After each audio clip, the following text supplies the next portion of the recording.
All right, here we go. Welcome, everybody. My name is Jayson Krause. For those of you that don't know me, I'm the managing director of Level 52. We're an executive coaching and leadership development firm, and I'm here to talk about coaching. I've been in the coaching industry for over 15 years, and during that time, I've spent my time as a member of the executive team of the Coaches Training Institute, a member of the faculty, and we coach leaders around the world every day. We teach leaders how to coach, and coaching has played a big part in my life, not only as a professional in business, but also in sport. Because in a previous life, excuse me, I was a national team athlete and I was a bobsled driver. This is me here. And I've had the pleasure of working with great coaches towards winning several national titles. And it's also where I developed a passion for things like spandex and fitting into small spaces. Of course, I'm kidding. But it's really where I learned that simple things make a significant difference. It's the biggest lesson I learned in the high performance world, that 100th of a second can mean the difference between being on the podium or out of the race completely. And while most people seek to find magic bullets to fix their current problems and prevent future ones, the leaders who get it focus on the little things that make the biggest difference. And over the years, I've worked to co-create what we call the science behind success. And I found that leveraging 4 elements of science and bringing it into the leadership space really brought gravity and clarity around some of the things that are generally considered fluffy, like culture, like coaching. And over the years, we've taken these principles and developed them, all of which are captured in my book that was released last November, The Science Behind Success. And through the evolution of our program, we've used these principles to work with organizations in tech, professional sports, finance, and energy, everywhere from Singapore to Silicon Valley and everywhere in between. And I'm excited to share with you today what we've worked with leaders from companies like this and share our POV on coaching. And we're here to talk today about the mistakes leaders make when they're coaching. And it's important because in case you haven't noticed, there's a great exit happening right now. Millions and millions of people across North America and really the world are making the choice to leave. They've had enough and they're leaving their jobs. In fact, a workplace study by Microsoft found that 41% of workers, if they haven't left, are considering changing jobs or professions, mainly because they're dissatisfied, burnt out, and undervalued. And you might have heard this before. Part of the reason is people don't quit jobs. They quit leaders. Bad leaders cost the organization significant amounts of money, but more importantly, they contribute to the global issue that leads with work being the place where people's hearts tend to hurt the most. And I've seen it, unfortunately, everywhere. You see this quote: when great people with amazing potential wither away because over time their passion and abilities atrophy, because their talent alone can't overcome bad coaching, bad leaders, and a bad culture. The great news, however, is when you become aware of anything, then you have the opportunity to become intentional. And then when you become intentional, you can start exercising the right things. And that's exactly why we're here today. And this is our roadmap. We're going to do a warm-up here shortly. I don't want this to be a pour and snore webinar where you multitask away and trick yourself into thinking that you're absorbing something that can change the way you or other leaders coach inside the business. While we won't be having breakouts as we have in some of our previous webinars, there are going to be ample opportunities to make this a meaningful interaction that can help you reframe the way you see and activate coaching inside your business or your job. There will be plenty of opportunities to interact through the chat box and the polls. So please have your typing fingers ready and waiting, because I'll ask several questions. Maximize your time investment here. Generate learning, not only for yourself through the way you contribute, but generate it for others through the way you contribute and ask questions. Anyhow, after the warm-up, we're going to discuss some of these preventable mistakes and self-inflicted barriers leaders create when they try to coach and do it well. I'll then share an important element of the coaching mindset that most leaders miss the mark on, but it can make the biggest difference when it comes to creating value. I'll share some of the essential skills and finish off with going over a coaching roadmap that you can use with your folks to really maximize your time together. And for those of you that can stick around, we will have a Q&A afterwards. As questions pop up, feel free to write them in the Q&A box so I can answer them at the end. I'm telling you, get all of your questions answered. If you're thinking of it, then chances are other people are thinking of it as well. So I'll stay as long as you want so that you get your questions answered. Focus on this session and this alone. I love it. Okay, today's roadmap. Bottom line, here's what my request is. Making meaning is what we're all about at level 52. Meaningful leaders create meaningful moments and meaningful results. So however you want to engage is up to you, but this is your time. So however you do it, I encourage you to make this time investment meaningful. Now let's warm up and we're going to launch a poll. Shelley, launch a poll, please. And we want to get an idea of what type of coaching expertise is in the space here. However many apply to you, feel free to check the box, whether you're not truly sure what coaching really is, to having been coached, whether you coach the people on your team, a certified coach, or you're so masterful, you can coach people in your sleep. Take the time right now and give us your answer. Take it away. Give 5 more seconds here. We've got about 70% of the responses here. Are you sure we can in our sleep? Well, hey, they're guaranteed there are people that think they can coach in their sleep, Larry. Okay, we've got 80% of the folks, few more seconds. And yeah, as Jess says, you could be that good. All right, close the poll and let's share the results. This is what we have in the space today. All right, great. More than half of you coach the people on your team, and there's a few of you that feel like you can coach people in your sleep. I'm excited to learn from you here today. We've got some certified coaches and some people that are just exploring what coaching is. Great. Shelley, we can stop sharing. Thank you for the poll. So this is part 1 of the warm-up. Here's the second part. Whether you've been coached or not, I want you to think about the best coach and the worst coach. Maybe you've been coached in sports, in theater, in the arts. Chances are you've been coached in some way. And I want you to start thinking about the best and worst. And let's start with qualities of the worst coach that you've experienced. Might be a coach inside the business, as a leader, whatever it is, just start typing it away in the chat box. What are some of the qualities of the worst coach you've experienced, you've heard of, or can imagine? Go ahead. Impatient. Thanks, Rachel.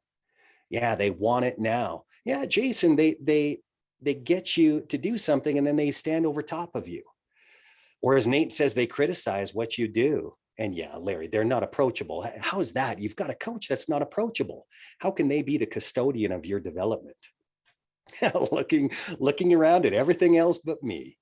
Or they're overly aggressive, as Jody says.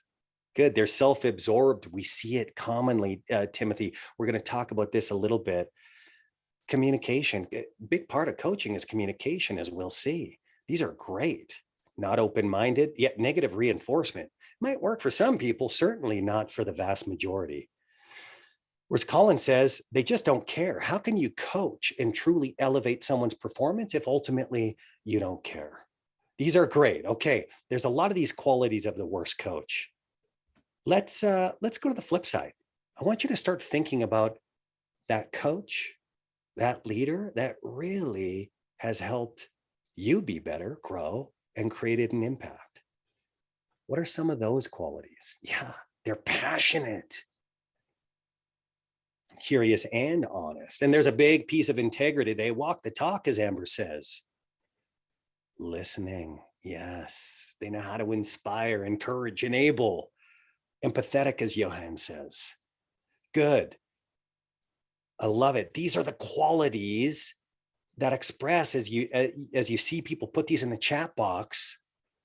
These are the qualities that make the best coach people have experienced. Now, when we do this in our accelerated leader programs, right now we're doing it about coaching. And part of being a great leader is being able to coach, or in fact, we call it something different, which we'll talk about later. But we do this best leader and worst leader qualities. We ask these questions so that we can take a look on either side. Best qualities, worst qualities. And many of the qualities that you've described here are also on this list as people in our programs have described best and worst leader. Now, if you're like me, we're all human. There are probably times where we're on the best leader column and the worst leader column. I certainly have my moments. Now, the key is whether it's leading or coaching, you've seen the qualities here. How do we elevate our awareness and become intentional so we spend more time on the desired column so that we can be that present, passionate, empathetic coach for the people that we work with? This is a warm-up. This is a table setter now that you understand we can spend time in both columns.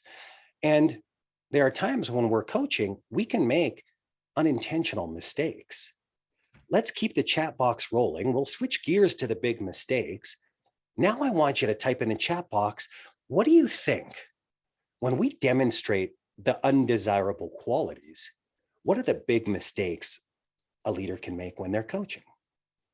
Type it in the chat box. The big mistakes we make when we can be coaching our people. Yeah, not listening. There's a saying by Andy Stanley, leaders who don't listen are soon surrounded by people who don't speak. And if you're trying to coach people and they're not speaking, then that's a big problem. Yeah, you're too busy. You don't even make the time to coach. Celestina, they're unfounded assumptions. You just make assumptions and those become biases that frame the way you see your world. Yeah, they stifle communication. Assumptions is coming up multiple times. Yeah, they solve problems. They're rushing the pace. You got it. And so we're going to explore some of these mistakes. Perception is reality, as Michael says. This is good. Okay. Again, I want to remind you, meaningful performance, including coaching, is about focusing on the little things that make the biggest difference. The things that most people dismiss because they're too simple. Those are the things, those simple things that really create active and meaningful leadership.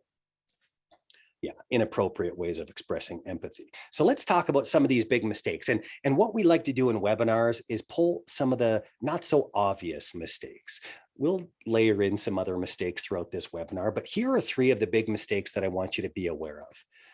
Number 1, mistakes leaders make is when they steal, they spend, and they compete. And the first one that we're going to start with is the biggest mistake they make. Number 1, they steal. Yes, leaders steal when they coach. They steal from the people they coach. They steal from their customers, and they steal from the company. They do this by stealing the person's learning. They steal their agency and steal their ownership. I'd love to take credit for this graphic, Rachel, but it's I didn't create it, but I'm glad you enjoy it. But stealing, this is why there's such a gap in leadership capability. Because when leaders think they're coaching, they steal the learning and stunt the growth. They provide advice cloaked in questions that they think are masterful, but they steal the learning. They give people the path forward. This is what I want you to do, rather than prepare them for the path, which is what a great coach is supposed to do. And here's the biggest one.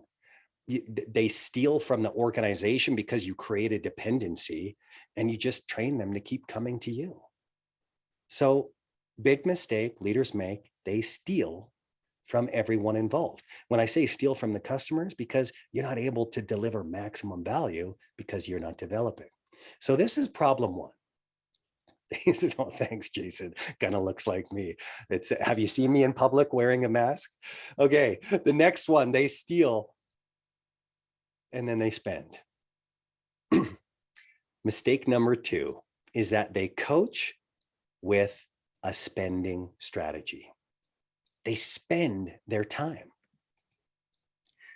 If you treat coaching as a transaction, you spend the time you already don't have. And you spend it by giving quick fixes, by telling them what to do and advising them based on your experience of the past. When you do this, you create a cultural debt, teaching them not to think, but instead line up outside your door to kiss the ring of expertise and get the fast food solution to satiate their hunger and make their work easier. It might be what they want in the moment, but it's definitely not what they need if they want to grow in their career, their capability, and really their ability to create value and impact.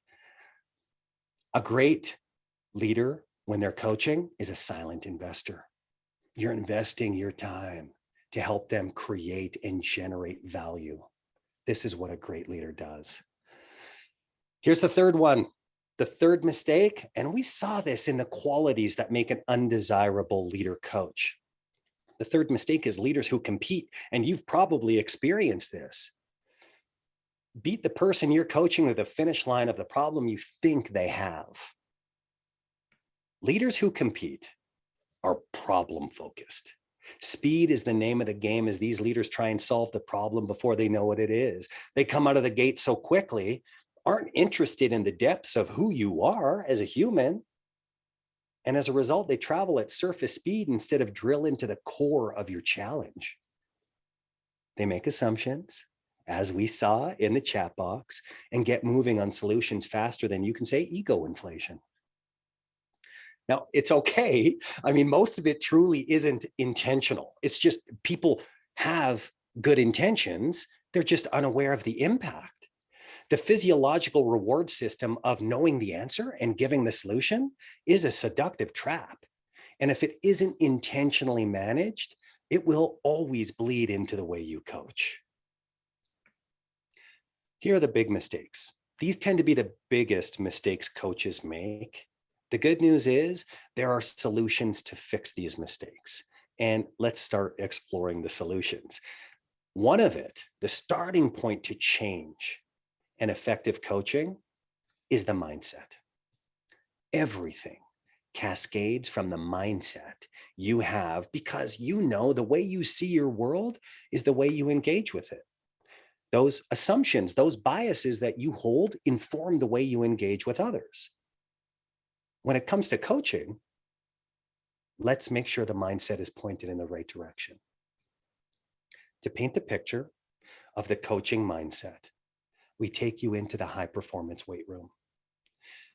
Imagine the clanking iron, the grunts, and energy in the space of this room, filled with athletes, people pushing themselves to their limits, embracing pain and struggle towards the vision that inspires them. Who's the most important person to their development? Well, most people respond by saying ultimately the individual is, and I'd agree, that's true. However, there's a role that's easily missed, and you might not even spot it in this picture if I didn't point it out, because it's often disregarded. And that's the person behind this woman in the image. We call this person the spotter. Yes, Eve, you got it, the spotter. The spotter plays a critical role in the trajectory of this person's development. And let's ask you what you think. Imagine we're in the weight room together and I'm spotting you. What would make me a good spotter? Type it in the chat box. What would make me, a bad spotter? Let's start with the bad spotter. What would make me a bad spotter? Yeah, if I'm reactive, not paying attention, maybe I push you too hard, I'm distracted, I'm not present. As Keith and Christina are saying, yeah, I'm more paying attention to everyone else but you, not very focused. As Anthony says, I help him too quickly. This is great. I'm not watching. I might be watching more, checking out the shape of my tricep more than the quality of your lift. I don't really care. I'm there taking up space, but I'm not creating the space for performance. Oh yeah, these are great. Yes. Okay. Someone who isn't present, paying attention, looking at their own image, reacting. And when they react, they often reach in and grab the bar and rack it for them. This is good, stunting the growth. Okay, now let's go to the great vision. If I'm spotting you, please tell me, how do I be a great spotter for you? I'm attentive, I'm supportive. Yeah, I'm watching your form, the technique to make sure you're doing it right. I might be helping you with a few corrections. I'm aware of your needs, Tim, because your needs might be different than Christina's or Manuka's. And I might be anticipating to catch you if there's something dangerous. And as Ozzy says, I'm only going to assist if needed. This is great. Great spotters are focused on the individual, present during the lift, so that when they do begin to struggle, I start championing you, reminding you why you can do it, helping you find that extra gear. That strong presence of support, and I'm not going to lift an ounce of that weight until it gets dangerous. Even then, it's only enough so that you can struggle and get it on the rack. And as someone said, they don't steal the lift. A mentor of mine, Dr. John DeMartini, says accelerated growth happens on that razor-thin line of struggle and support. Too many leaders just go to struggle. Read my mind, go do this. They throw things at you and don't check in on you. Some leaders might over-support. They take care of you. They show you how to do things, walk you down the whole path, and give you all the solutions. But this fine line of struggle and support means they're there, they're present. And they also know when you're coaching them and spotting them right, that it's up to them to do the heavy lifting, go through the sweat and the struggle. And the bottom line, as you saw it, you don't steal the lift. A great spotter doesn't focus on the weight, the problem, or the challenge.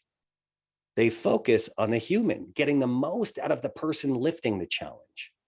And again, I want you to remember this and use this with somebody outside the webinar.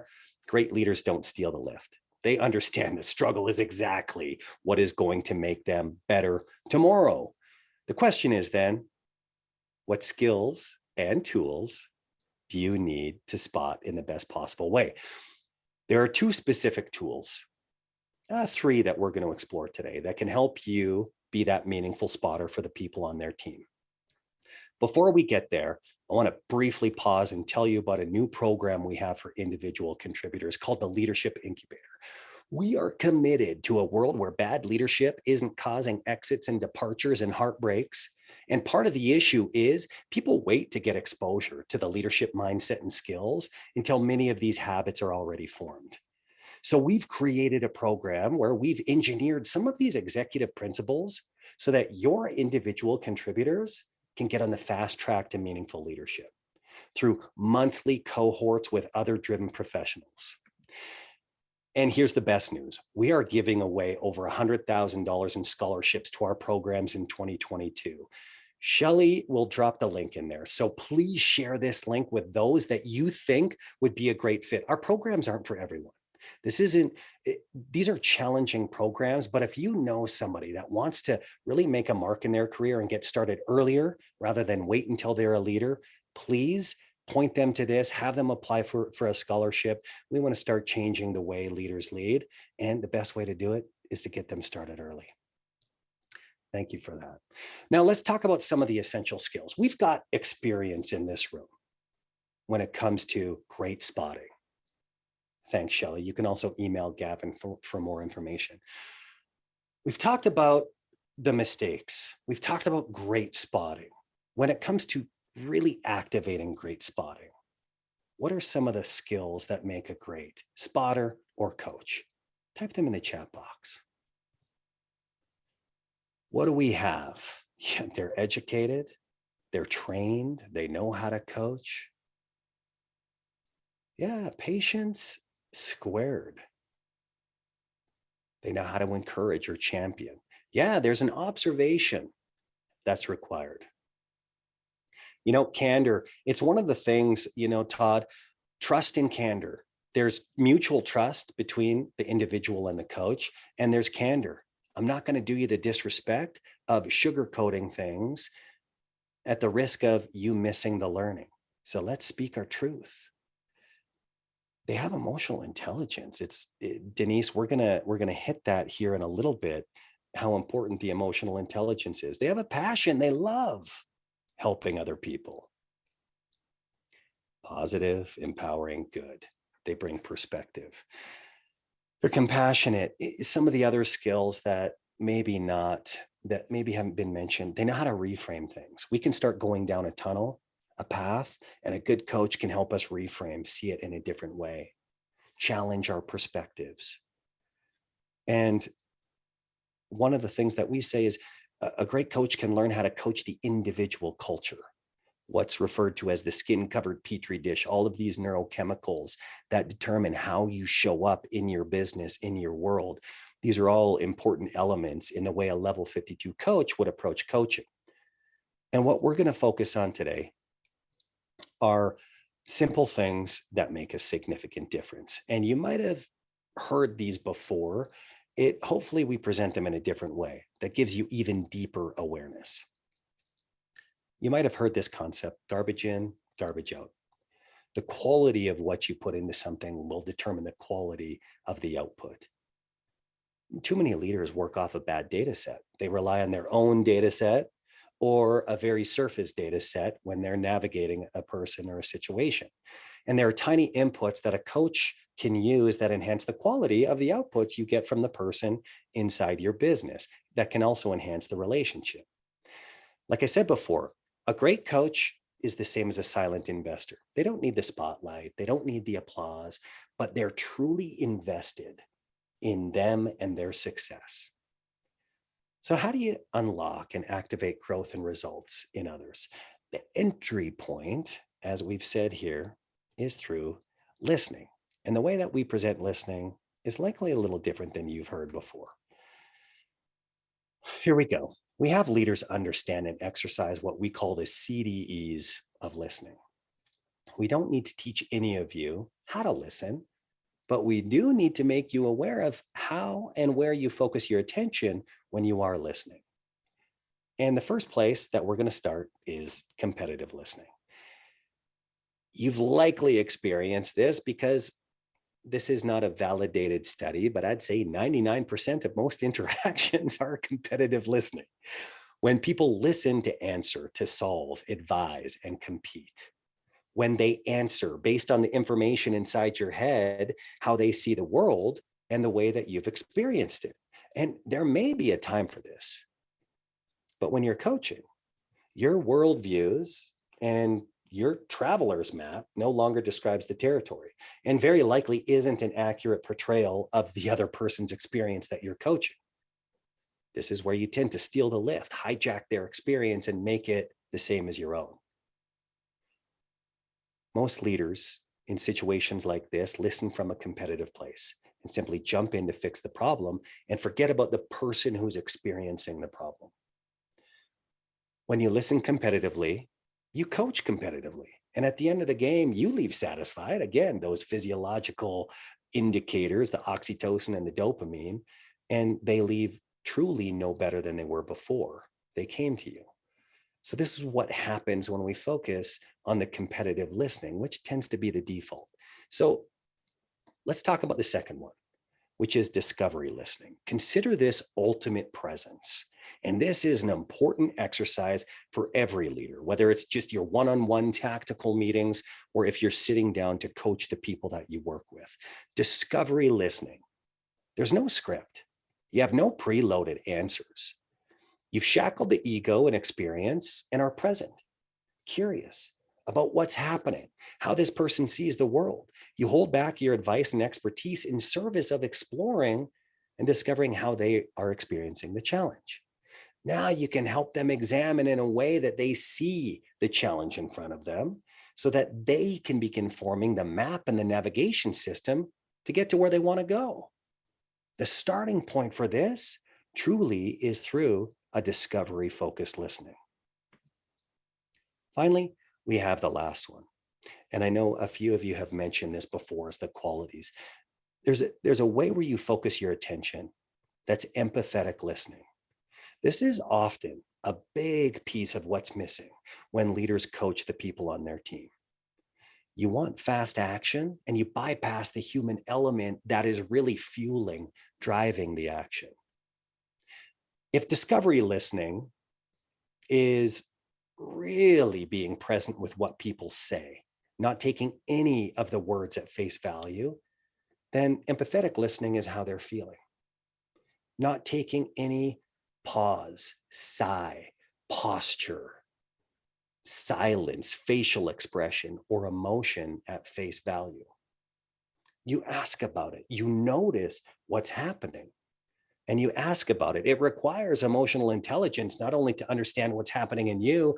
I'm uncomfortable as Denise is saying this, but I'm going to ask because I notice it rather than stuff it under the carpet. This really creates rich value when you're coaching. We often get asked what a leader is supposed to do when emotion shows up. Well, emotion is a form of energy. As Jess, one of our team members, says, it's liquid data. In fact, it's really core data that you can work with to help this person grow and develop, help them understand why they feel like they're struggling so much. Now you can start to unlock the pathway out of their challenge. This is empathetic listening. Be honest with yourself. As I go through this, now that we've went through some of these, as a leader, think about for you where you generally focus your attention. We habitually listen to form an opinion and prepare a response. If nothing else, you're going to notice in the conversations you have with your significant other, family, or friends. Remember, that's a competitive approach. Coaching or not, listening at its best is about connecting and gaining greater insight into the other person and demonstrating empathy. Physiologically, when we feel listened to, I certainly know this is the case when it's me, it's an indicator that people care about me. It's a connection of significance. And there's that release of dopamine and oxytocin.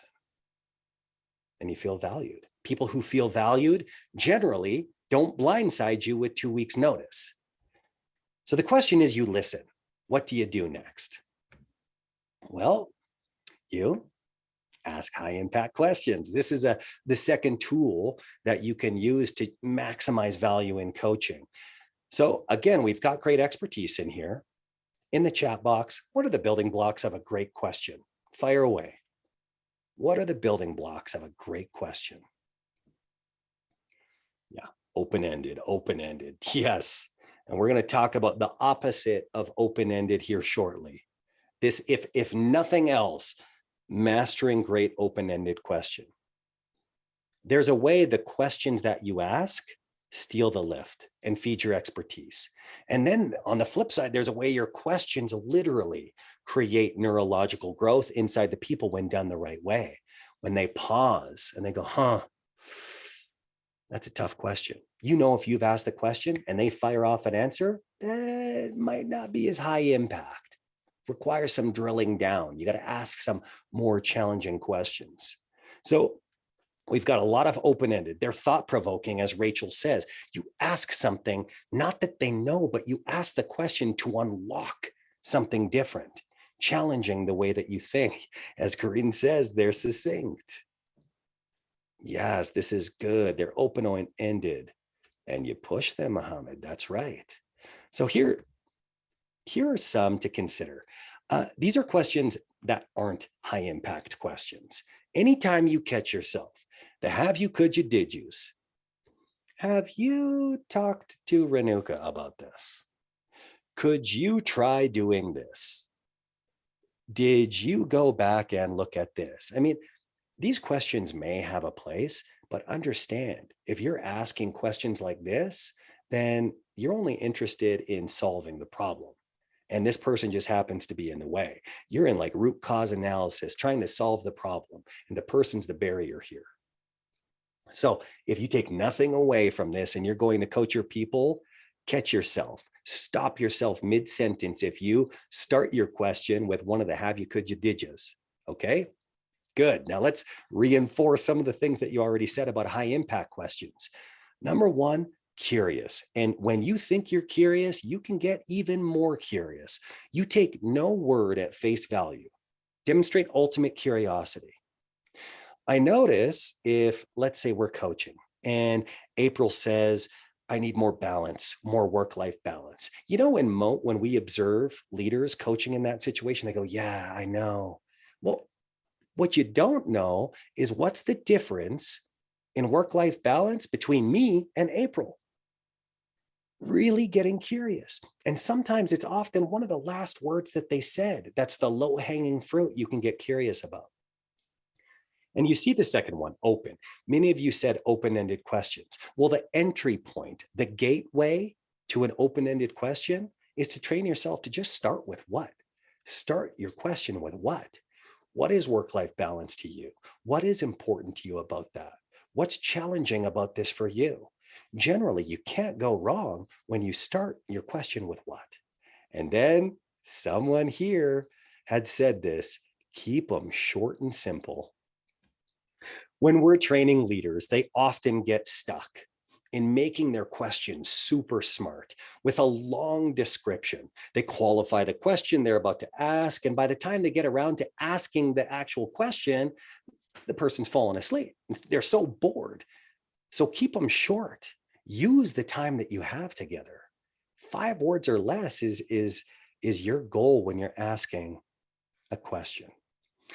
And one other thing I'll add, because when we're reviewing leaders' coaching sessions, here's something. Ask only one question at a time.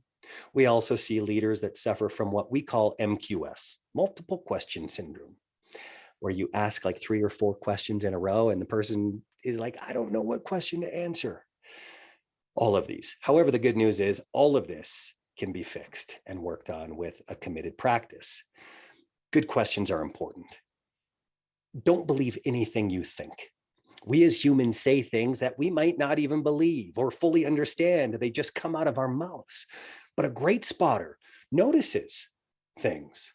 Maybe you're saying something that I'm not sure I believe you believe what you're saying. And so we pause and we expand the things that might be easy to miss so that people can blow them up and explore them in a bigger way. So now they can take actions that are clear and intentional. This is one of the things you do is pause and notice the things that are easy to miss, make them bigger so that then we can make change. So we've got listening, we've got high impact questions. And then it comes down to accountability, something people say they want and need, and yet most leaders miss the mark, coaching or not. So my question to you is, and put it in the chat box, how do you make accountability happen? Oh, I see the high impact question, Timothy. What does that look like to you? Great question. Cheryl got the same. But accountability, how do you make accountability happen? Type it in the chat box. Yeah, be intentional about it. Ownership versus accomplishment. Yeah, empty actions. This is great, Mohammed. Empty actions versus like really owning your responses. Yeah, as Timothy says, getting buy-in and confirming it. Following up. Good, spending time on it. Okay, we're going to introduce 3 simple things. If you ask 3 questions at the end, then it can make the biggest difference. Once you've engaged in deep core exploration, if you've done it well, then they've garnered some key insights. And based on those insights, now you simply ask them, okay, based on what we've explored, what will you do? Or what will the action be? And then I say, okay, Jody, when will you do it? And if Jody says, you know what, I'm going to do it next week sometime. Okay, this is a risk. What does a great spotter do? If Jody says, oh, I'll do it next week sometime. This is a test. Put it in the chat box. Yes, Eve, be specific. You got it. Chance, all right. Okay, so you say sometime next week. You say, okay, well, when next week? Pin it down. It's not only for accountability. What you're doing is you're helping them get more specific. Again, you're pulling up that microscope so that they can go, oh, you're right. when next week? I'm going to fit it into my schedule and take it from concept into reality. It might be a minimum viable action, but at least we've identified a specific time where I'm committed to doing this. You're helping them. It's not just being accountable to you, you're helping them. And then the last one, how will I know? When will you update me? So this is that agreement now. We've explored, you've identified the resonant action, the one that is ownership out of commitment, not compliance, because I told you, Mohammed, this is what you should do based on my experience or expertise. You now own it. You pinned it down, specific accountability. And when will you update me? Makes it less reliant on me to chase you. Yeah, I've got to know here, knowing when you're going to update me. But now it's holding you to the things that you say are important when you're going to do it. As Jody says, this keeps them focused. This is our learning model, and it applies to the way we develop leaders, the fastest path to developing the people on your team. And your job as a leader and as a coach is to create experiences that elevate their awareness, as you see at the top of this model. Great coaching does this. You take normal, make it abnormal so that you can see it differently. Then you take that awareness through the coaching session and help them shape it into something very intentional. Great coaching helps shape this into intentionality. We're seeking to develop the muscle of extreme intentionality. Once you do this, then you get them into an action, an exercise. Then you hold them accountable for taking this intention, testing it. Anytime they leave a session, they've created a hypothesis that now they need to go to test to validate it or course correct. And that requires experimentation. You hold that accountability. And then, of course, the final step in the reflection phase is to circle back and extract the learning through reflecting on what worked and what would make it even better next time. Guess what this does? It's now the entry point to the next level of awareness. This is a description of a high-level coaching roadmap. It's also what high-performance leaders do.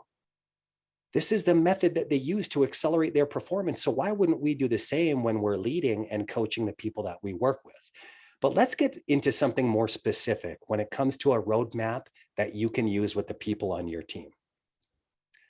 It's what we call, and make this yours, but I highly encourage you to use something similar to this. PS 10, 80, 10 PS. Easy to remember, right? When we presented this, actually, I think it was you, Jess, that's like, this feels like a workout. But yeah, PS 10, 80, 10 PS. I'll tell you what this is. Break it down. Create a great structure. Pre-session. Your quality session with the person that you work with starts 24 to 48 hours before. What's the structure that you create that has them think about, okay, I'm going in to coach with you, Chance, and Chance has sent me some questions, or we have an agreed upon structure. That 24 to 48 hours, I'm going to say, hey, Chance, here are my current challenges that I'm struggling with. And here's what I really want to focus our time on together. I mean, this is like sorting from all of the possible things we could talk about, from the Great Resignation to the dropping price of Bitcoin, whatever it is, to something very specific. This helps ground you. So then we get into the first 10% of our time together. What's the current state? So Chance asked me, okay, you submitted this 24, 48 hours before. What's your current state, Jayson? Okay, let's look back on the last exercise you did.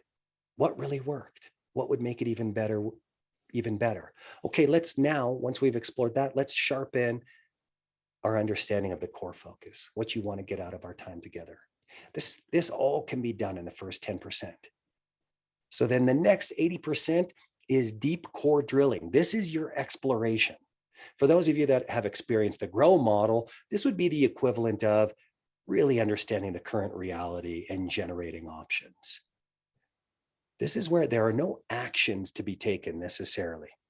This is continuing to peel back the layers so you understand how this person is experiencing this challenge and some of the things that they might see as the way forward. And then the last 10%. All right, Chance asked me, okay, Jayson, based on what we've explored, what's the next action you want to take? When will you do it? How will I know? But then it's not done. You see the awareness, intention, and exercise. Post-session, one of the biggest problems when it comes to leader training or coaching is we can have great insights coaching together. And then all of a sudden, I get sucked into the vortex of meetings and emails, and 2, 3, 4 weeks passes. And I bump into Chance in the hallway back when we used to work in the same space. And she goes, "Hey, how did that thing go?" And I go, "Oh my gosh, I forgot. I didn't do it." Well, a post-session structure, a form of accountability. Chance says, "Okay, Jayson, by the end of the day tomorrow, just fire me a message, what your key takeaways were from our coaching session, the steps that you're going to take, and what you're accountable for." It's just another structure to make sure that we're exercising the things that are important. We've talked about coaching. And the question is, we've never really explored what a coach is. We've explored the qualities, but we didn't explore the definition of what a coach is. And generally, in a level 52 program, we pull apart and explore the definition of everything we introduce. But I'll tell you what my perspective is around a coach. But before I do that, let's review where we've been, and then we'll get to the Q&A. Here's where we went. We had a warm-up, a poll to understand the expertise in the room around coaching, and there's a lot. We explored the big mistakes, well, the best and worst qualities of a coach, and we explored the common mistakes leaders make. A lot of it is around the mindset.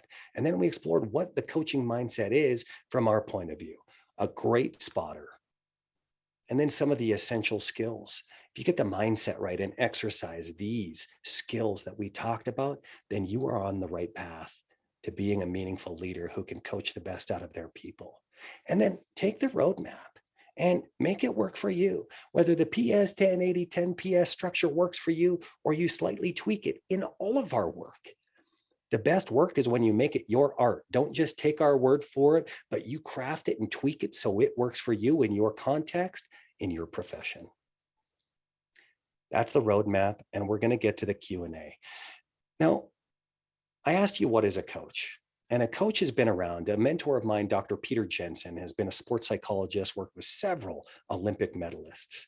And he explained coaching this way, because a coach has been around for a long time, since the 16th century. And the definition from back then is still my favorite definition today. A coach is a vehicle that transports a person of value from one place to the next. Your job as a leader who coaches is to be the vehicle that transports their confidence, their capability, so that they can get to where they want to go. And a great, meaningful leader is the vehicle for that when they eliminate the coaching mistakes and embody meaningful leadership.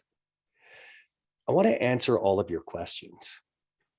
Yeah, as Muhammad says, bless their self-esteem and confidence. I want to answer all of your questions. Now, before we do, for those of you that do have to jump early, I want to thank you for coming. The presence in the chat has been incredible. Make sure you take a look at the resources that we'll be sending out. And I want to tell you, some of this content that we explored today is part of our award-winning Accelerated Leader Program. And we still have spaces in a few of the cohorts that launch the third week of January. This program helps senior leaders and executives elevate their impact. It gets middle managers promoted because it activates a different mindset and equips them with the tools that all leaders should have, but sadly don't. Thanks, Miriam. In this program, you'll network and collaborate, work with leaders from different companies, from different countries. And you also get coaching from a level 52 master coach along the way. This program challenges and stretches you in a way that changes the game in your leadership and your business. If this speaks to you, if you want to elevate the impact you have, develop strategies to navigate the never-ending turbulence that comes with leading others, this is the program for you. It simply works. Not only are we certain it works, we will give anyone their money back if they don't significantly alter the trajectory of their career within a year of this program. So if this is you, make the time, save your spot in January. Shelly's going to post the information. And I'm telling you, you do it, you're going to make 2022 the best year of your professional career. One side note, for those of you based in Canada, we can help you get the program at pennies on the dollar by leveraging the Canada Alberta Job Grant. Many of our participants have taken. It's actually Canada-wide. Okay, enough selling. Let's answer your questions. And I'll stay as long as you want. So bring the questions you have about anything coaching or NFTs, the metaverse, whatever you want. I'm kidding. But I'm going to stop sharing my screen and put this on the camera. And I'd love to answer the questions that you have.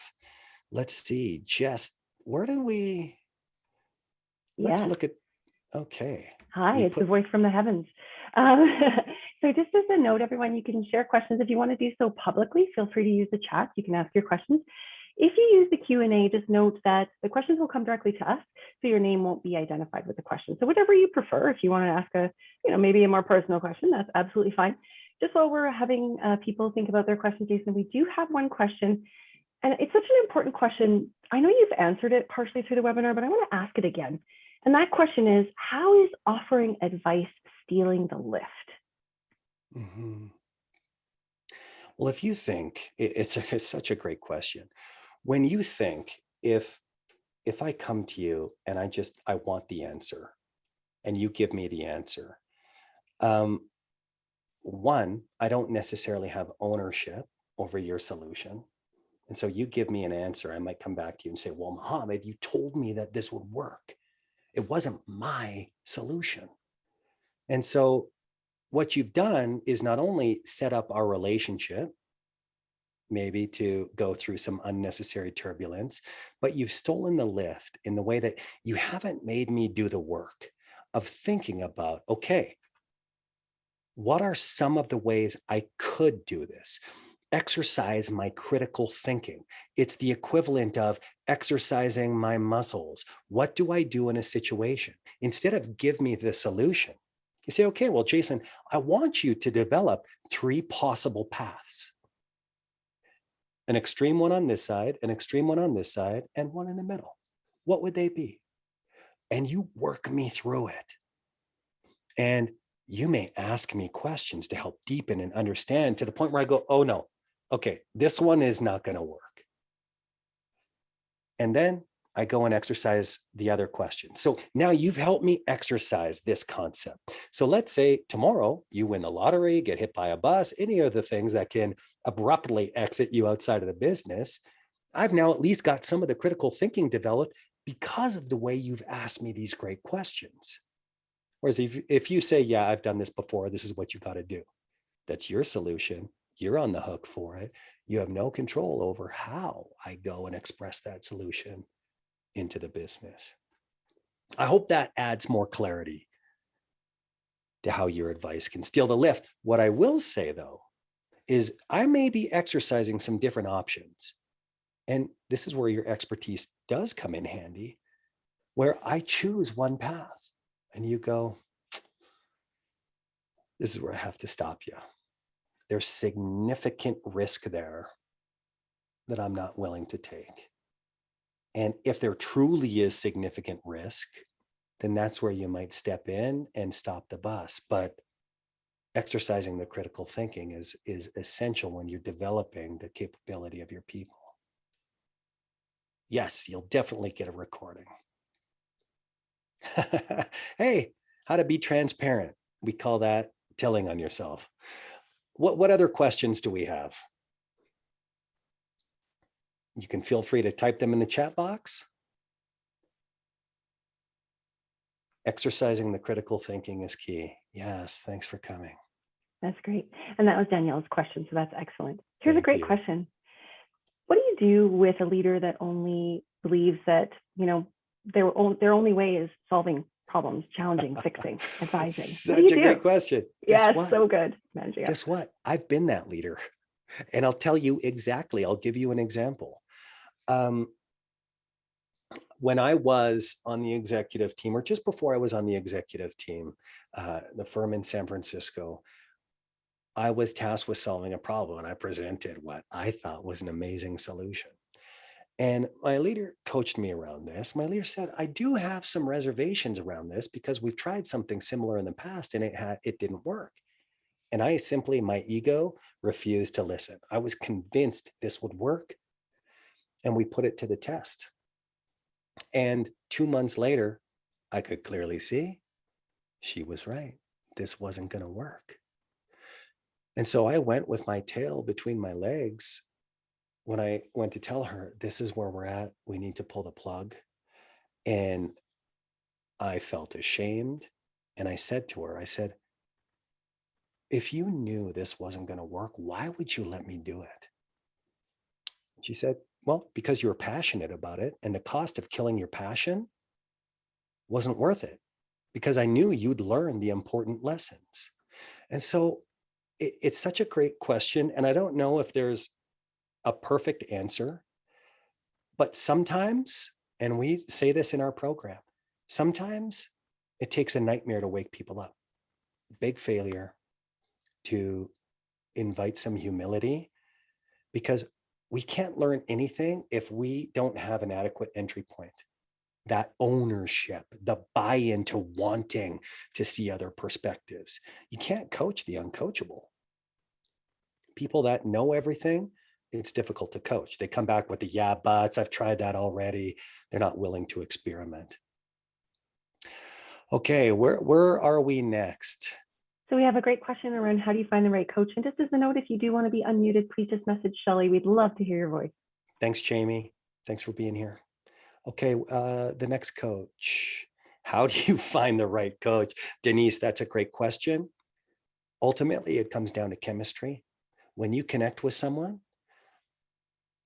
this is where your intuition, do I feel like this is a person that can really push me, grow me, to help me get to where I want to go? And oftentimes, whether it's, I know we do this at level 52, any firm you explore looking for a coach will often offer chemistry sessions. So a lot of it's intuition, understanding the methodology, if it speaks to you. And then the question is, there's the right coach. And then what are you going to do to maximize that coaching relationship? Because it's always that two-way street. Okay. Manuka says, yeah, sorry, Jess, did you want to say something? No, I was just going to say, great question on how do you show empathy in the context of a coaching conversation from Manuka. Great. The simplest expression, Manuka, is noticing. What just happened? If somebody's tone changes, and you don't even need to see them on a screen. Sometimes we're coaching over the phone and somebody says something and you notice their tone changes. You go and you name it. I notice your tone just changed. What happened? Their tone, the pace. If you can see me, oh, Jayson, I just noticed your arms. Or if I'm touching on a cord and this happens, I see the water build around your eyes. It's simply going, hey, what's happening for you right now? And so the simple word, Manuka, is notice what's shifting. If there's a big pause, what's the pause? It's really getting curious. Again, if discovery listening is not taking any word at face value, empathetic listening is not taking any pause, sigh, tone, expression at face value. Name it and ask about it. And I think that really requires an ability to be present, hey, Jayson, to be in the moment and not jump ahead to the next question or brush past things, right? We got a great question from Chance too. What about when the solution-oriented leader doesn't learn the important lesson and continues down that path? Well, I mean, organizationally, if there are HR professionals in here, they probably say, get them on a performance improvement plan, document it. And, at some point, if somebody isn't learning the hard lessons, then you may have to exit them from the company. We take a stand with leaders that take responsibility for everything. If people aren't course correcting their behavior, then at first, how have you not communicated it adequately? And truly, there are moments where a leader says, no, I have told them what to do. And we work through it and we go, well, what does that mean? You got to break it down, be more explicit. Break it down, the best case scenario, the things you'd be seeing, hearing that would indicate that desired expression. And just to be clear, let's look at really what's the undesirable expression. Here's what you'd be doing, Chance, that would upset me or disappoint me. Here are the things you'd be saying. And so we create those clear, what we call bookends, which is an incredible tool that can transform your leadership in many ways, but really challenging. Have I been specific and explicit with expectations? Do we have this structure? Because as we say, a PIP isn't just for the employee. The PIP is for me as a leader. It's an indicator of success. Can I activate ownership? And there are times where you can't. But creating a structure, whether it's a PIP or something, to put a sharper focus on the desired behavior change, first comes down to the leader. But then, of course, depending on the situation, you always may have to exit someone. All right. Where are we? Did we get it? Is that all the questions we have? I know Last we're call at for the top of the questions. hour. Yeah. Last call for questions. And again, it would be great to hear your voices. If you want to come off mute, Shelley can unmute you. Just while we're giving it a little bit of space, Jason, I would just add on what you just shared. When it comes down to it at the end of the day, at level 52, we're passionate about elevating ownership. And that is about being able to say, okay, so here's this direct report who has not necessarily been meeting expectations. How can I have this conversation differently? What might I need to be able to do differently? And even ask them, being able to say, hey, I feel like I've been giving you clear feedback, but I'm not sure. What's your take? What might you not be getting from me that you do need in order to be successful? And then, of course, as Jason said, there can come a time when it does come to a point where it's time to switch gears. Yeah, I love that you say that, Jess. There's the sign of your growth potential being flushed down the toilet is when a leader says, I've tried that already. When there are so many ways to experiment and try things, and of course it takes energy and time that you may not have, that's where ultimately you might have to make a decision in that case. Thanks, Nicole. I hope that you did some cognitive lifting and explored some things for yourself. If anyone else has any other questions, please put them in. And if you have to jump, we get it. We're past the hour. We hope that you got at least one thing that you can take away and exercise. Please, there's going to be a feedback form. Please give us feedback, indicate what other sessions you'd want in the future, help us grow. And if you have any questions, you know where we are. You can reach out to Gavin, Shelley, Jess, or I, and we'd love to stay connected. Hey, Mohammed, the blaming game, shame, blame game. Yeah, shame is generally, Mohammed, not the best path to generate greater expressions. In our programs, we talk about, we use epigenetics to frame a discussion. Genetically, you and I show up the same wherever we go, genetically. But yet, to give you an example, a caterpillar, cocoon, and butterfly, same genetics, but show up remarkably different. Slow and sloppy as a caterpillar, shut off from the world as a cocoon, or if you take a butterfly as the metaphorical expression of its greater abilities. Psychological safety generally means I'm showing up with all of my abilities. But if it's a culture of silos, put your head down, go do your work, more of a cocoon.